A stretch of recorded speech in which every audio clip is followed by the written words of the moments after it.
पता है महंगाई, पॉलिटिक्स, है। रिलीजन, पेट्रोल, एंटरटेनमेंट, एडुकेशन और दहेज में कॉमन क्या है? इन सब के साथ टॉक्सिक रिलेशनशिप में है कुछ इंसान इस प्लैनेट पे। ये लोग इतने ऑब्सेस्ड हैं इन चीजों से कि इनके पास बात करने को दूसरा कोई टॉपिक होता ही नहीं, और छोड़ भी नहीं सकते ये सब, क्योंकि इनके बिना गुजारा भी नहीं होता। नहीं, यहाँ सेल्फ प्रोक्लेम्ड इंटेलेक्चुअल पॉडकास्टर्स की बात नहीं हो रही। ये लोग कितने भद्दे फोटोज और वीडियो शेयर करते हैं, न जाने ये अश्लीलता कौन फैला रहा है। जी हाँ, हम बात कर रहे हैं मिडिल क्लास की, आम आदमी, hard working tax paying class of our society. ये मेहनती लोग अपनी कंपनी के लिए, फैमिली के लिए, अपने देश के लिए, कॉन्टिनेंट के लिए, पड़ोसी के लिए, नेटिजन्स के लिए, सब के लिए दिन में 25 घंटे मेहनत करते हैं, संघर्ष करते हैं और देश और दुनिया को चलाते हैं। इस मिडिल या वर्किंग क्लास ने आज की मॉडर्न सिविलाइजेशन को खड़ा किया है। ये सोसाइटी की बैकबोन जैसे है और यही लोग इस संसार को चलाते हैं। जैसे इनकी मर्जी के बिना एक पत्ता भी नहीं हिलता यहाँ। इंडस्ट्रियलिस्ट लोग तो बस कामचोर होते हैं। ये खाली मीम मटेरियल देते हैं और कभी कभी सोशल मीडिया पे दूसरे देश के एक्स-पीएम को बुली करते हैं। देश को आगे बढ़ाने की पूरी रिस्पॉन्सिबिलिटी मिडिल क्लास के कंधों पे होती है, इसीलिए इकोनॉमी में काफ़ी कंट्रीब्यूशन होता है इनका। एजुकेशन लोन से एक मिडिल क्लास अपनी पढ़ाई पूरी करता है और होम लोन से अपना घर बनाता है। एक स्टूडेंट लोन लेता है एक डिग्री लेने के लिए, ताकि एक दिन वो एक कॉर्पोरेट एम्प्लॉय बन के एक और लोन ले सके घर बनाने के लिए, फिर एक और लोन गाड़ी के लिए, एक लोन लेटेस्ट फ़ोन के लिए, एक टीवी के लिए, एक वेकेशन के लिए, एक अनअफोर्डेबल लग्जरी ब्रांड के बैग के लिए और हर उस ज़रूरी चीज़ के लिए जिसके बिना जीना मुश्किल है। इन सब चीज़ों पर टैक्स भर के जो परम आनंद मिलता है वो तुम किसी फीलिंग से कंपेयर नहीं कर सकते। ये पूरी जिंदगी इतना संघर्ष करते हैं ताकि एक दिन फाइनली धरती पे रह के वो स्वर्ग मिले, रिटायरमेंट, ताकि फाइनली लाइफ को खुल के एंजॉय कर सके, डायबिटीज, आर्थराइटिस, हाई कोलेस्ट्रॉल और ब्लड प्रेशर के साथ। इंडिया इतना गरीब देश है कि यहाँ के बस 5% लोगों के पास 2.6 ट्रिलियन डॉलर्स है, जो पूरे देश की वेल्थ का 60% से भी ज़्यादा है, और 40% वेल्थ बस टॉप 1% के पास है, और बाकी की 50% पॉपुलेशन के पास सिर्फ 5% वेल्थ है, ऑक्सफैम की रिपोर्ट के हिसाब से। कॉर्पोरेशंस बड़े होते जा रहे हैं, जिनको चलाने के लिए भी और इनके प्रोडक्ट और सर्विस कंज्यूम करने के लिए भी मिडिल क्लास लोग चाहिए। इनसे ही बनवाओ और इनको ही बेचो, बेस्ट स्कीम। न्यूट्रिशनल ड्रिंक के नाम पर लिटरली चीनी बेचेंगे, वही सेम प्रोडक्ट वेस्टर्न देशों में बेचेंगे कम मिलावट करके। शायद इनको लगता है इंडियंस को कुछ भी खिला दो, क्या फर्क पड़ता है। अगर तुम्हें आज भी लगता है कि तुम्हारी फेवरेट अभिनेत्री अपने मुंह पे वो जहरीले केमिकल लगाती है जो वो एड में दिखाते हैं, तो भयंकर डेलुलू है जी आप तो।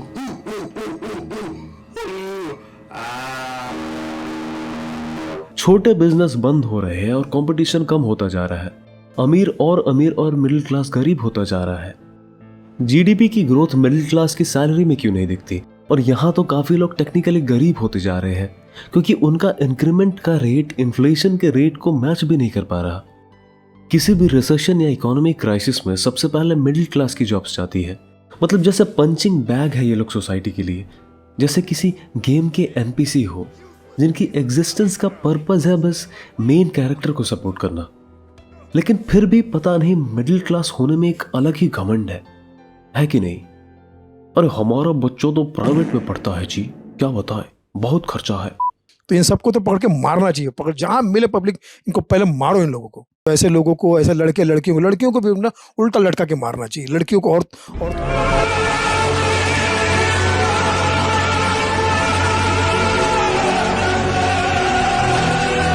मजबूरी में प्राइवेट हॉस्पिटल में इलाज करा के भी फ्लेक्स करते हैं कुछ महान लोग। सरकारी बस नौकरी अच्छी होती है। पॉलिटिक्स में हम पार्टिसिपेट नहीं कर सकते, ये सारे लोग करप्ट होते हैं। हाँ, टैक्स और सरकार को लेके रोना हो वो हमसे हो जाएगा।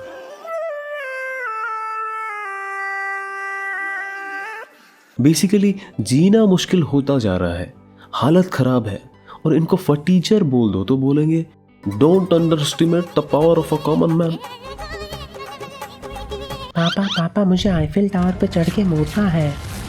बेटा, पैसा ही सब कुछ नहीं होता, खुश रहना ज़रूरी है लाइफ में। पापा मुझे आर्टिस्ट बनना है, कान्ये वेस्ट और टेलर स्विफ्ट की शादी देखनी है। बेटा, हम दो हमारे दो एंट्रेंस के लिए पढ़ाई करो। मैं सीरियस हो जाऊंगा, डांट दूंगा बहुत कस के। तुम्हारा छूट कैसे रहा यार प्रयास बैच के अंदर? पापा पापा आप मिडिल क्लास होने को इतना ग्लोरीफाई क्यों करते हो, जैसे कि यही लाइफ का सबसे बड़ा एस्पिरेशन है। ये सब करके भी आपकी ज़िंदगी तो झंड ही है, क्योंकि मैंने तो आपको हमेशा स्ट्रगल करते हुए देखा है। ऐसे कोप वैक्सिंग कब तक चलेगा? बेटा, हम भी पेले गए थे, तुम भी पेले जाओ। सुबह के 5 बज रहे हैं और गोगो पूरी रात नहीं सोया। सिगरेट का तीसरा पैकेट खत्म हो चुका है और 2 घंटे में उसे रेडी होकर ऑफिस के लिए निकलना है। गोगो 1 हफ्ते से ठीक से नहीं सोया क्योंकि वो परेशान है कोको को लेके, जिसे वो अपने छोटे भाई जैसे समझता है।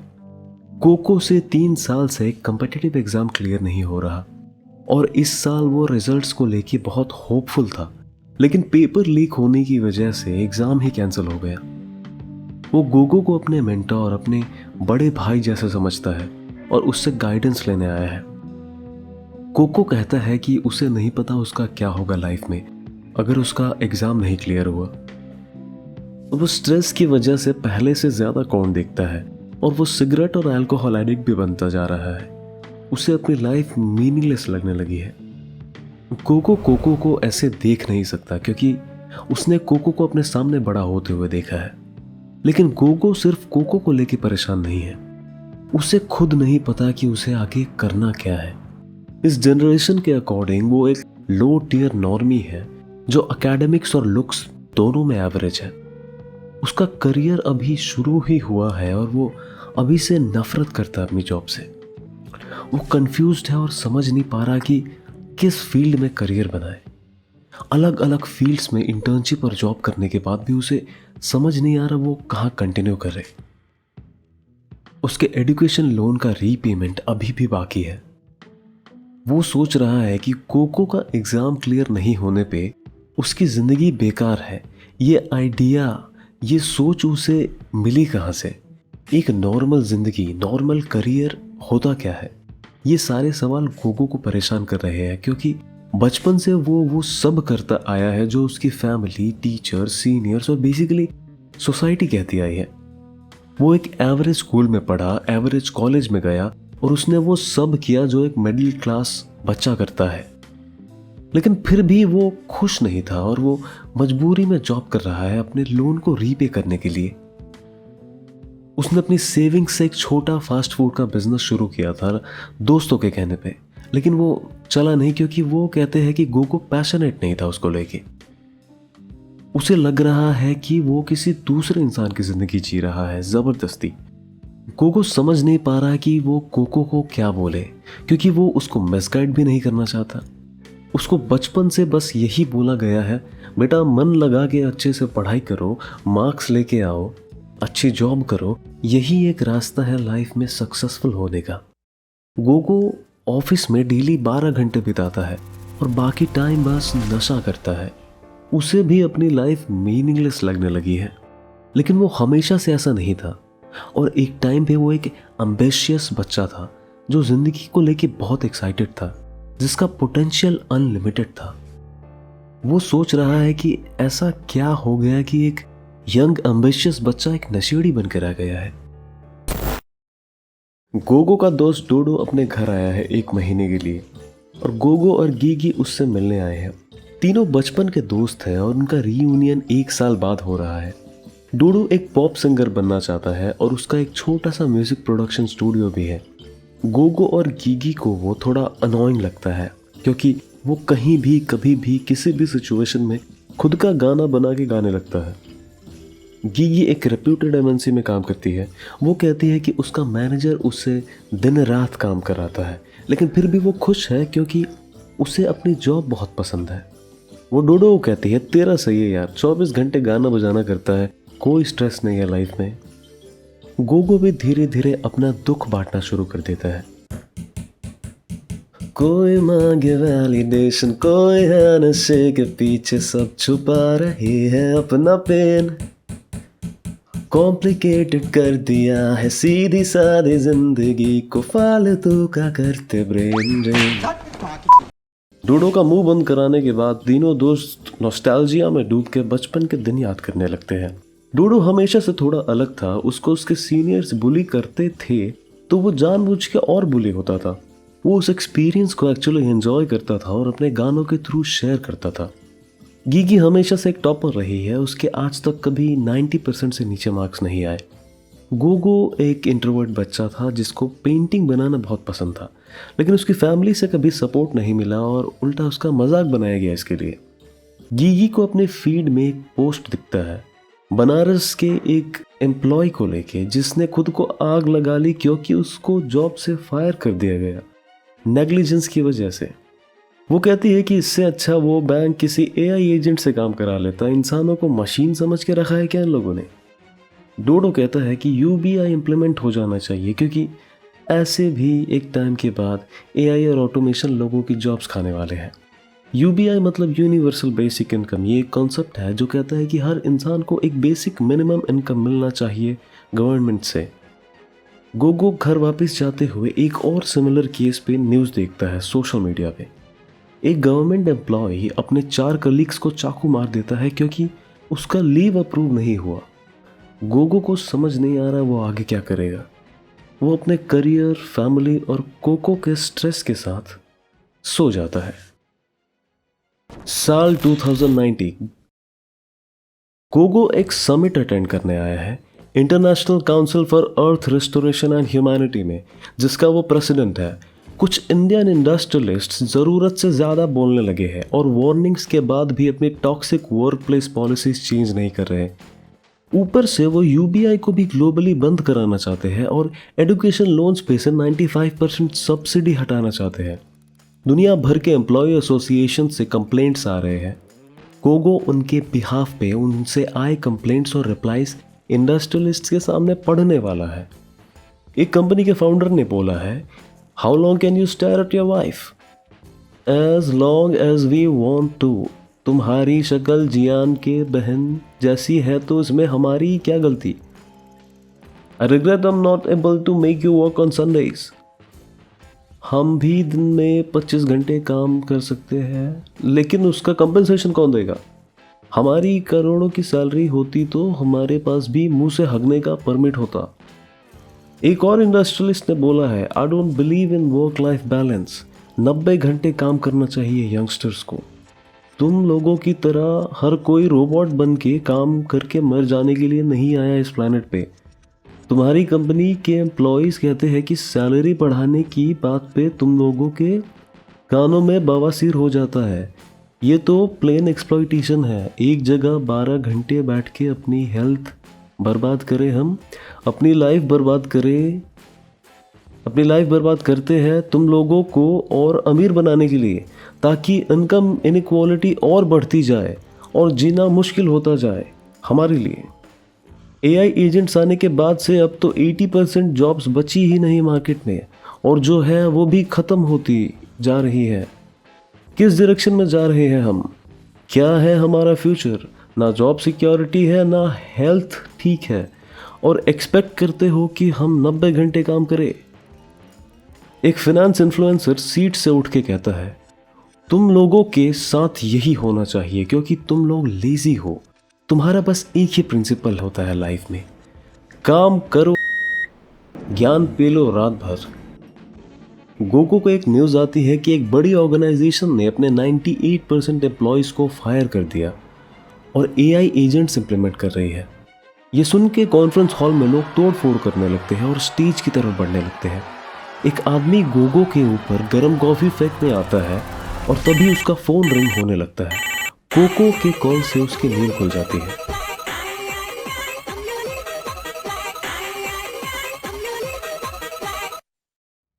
गोगो कोको को अपने घर बुलाता है। कोको 3 दिन से नहीं सोया।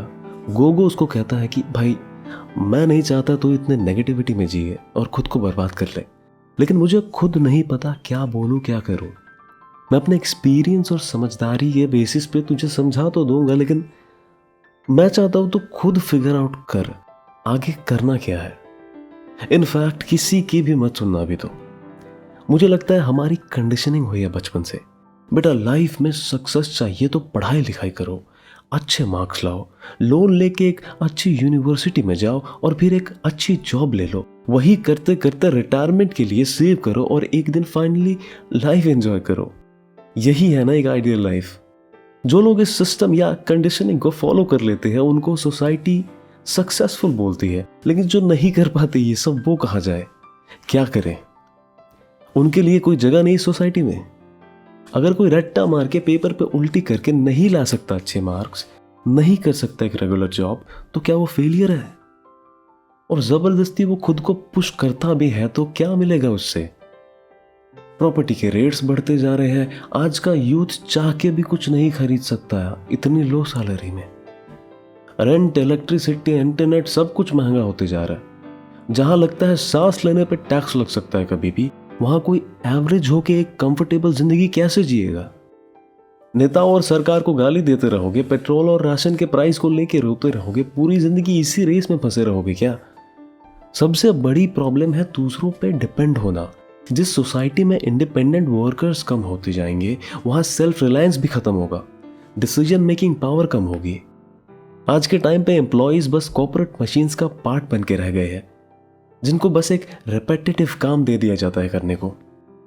कुछ लोगों के लिए सही है, जिनको सो कॉल्ड स्टेबिलिटी और इनकम ग्रोथ चाहिए होती है, और आज के टाइम पे तो ये भी लिटरली एक मजाक जैसा है। इकोनॉमिक ग्रोथ और महंगाई के हिसाब से मिडिल क्लास की इनकम नहीं बढ़ी बिल्कुल भी, और उनका इकोनॉमिक पावर कम होता जा रहा है। तुम 5 साल, 10 साल, 20 साल जितने भी टाइम रहो वहां, कब तुम्हारा ले ऑफ हो जाएगा तुम्हें नहीं पता। ये 1980s तो है नहीं कि एक कंपनी में तुम 30-40 साल बिता के रिटायर हो सकते हो, और इस इनकम के साथ तो मैक्सिमम लोग अगले जन्म तक रिटायर हो पाएंगे। सीधी बात है, तुम अपने टाइम के मालिक अगर बनना चाहते हो तो उसमें दिक्कत क्या है? अब सबसे जरूरी बात, एक एग्जाम नहीं निकलने से तुम्हारी जिंदगी खत्म नहीं हो जाएगी। 10 साल बाद कोको एक सक्सेसफुल जियोलॉजिस्ट बन गया है। अब गोगो का स्टार्टअप इलेक्ट्रिक स्केटबोर्ड्स बनाता है जिन्हें वो खुद डिजाइन करता है। गीगी उसी कंपनी में है जहां वो पहले थी, एक अच्छी पोजीशन पे। डोडो अब एक नेशनल पॉप सेंसेशन बन गया है। तीनों दोस्तों ने मिलकर एक एनजीओ चालू किया है जिसका मिशन है अंडर प्रिविलेज्ड लोगों को स्किल सिखाना और देश में इनकम इनइक्वालिटी कम करना। तीनों साथ मिलकर डोडो के कॉन्सर्ट में उस एनजीओ को प्रमोट करने आए हैं।